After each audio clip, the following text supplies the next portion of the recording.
Class 7 থেকে 12 পর্যন্ত ছাত্রছাত্রীদের জন্য Edubhavan online education app Google Play Store থেকে ফ্রিতে ডাউনলোড করো, লিংক ডেসক্রিপশনে। প্রকাশিত হলো মাধ্যমিকের ফলাফল।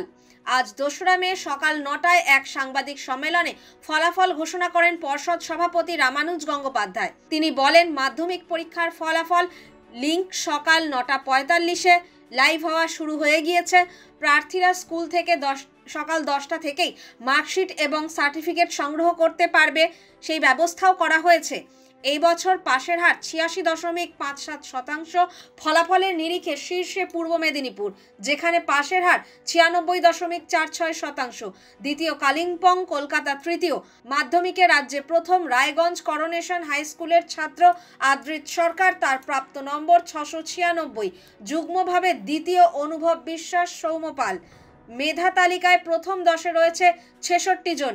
এবার মাধ্যমিকে পাশের হার 86.57%। উত্তর দিনাজপুরের রায়গঞ্জ করোনেশন হাই স্কুলের আদ্রিত সরকার 700 নম্বরের মধ্যে 696 নম্বর পেয়ে রাজ্যে প্রথম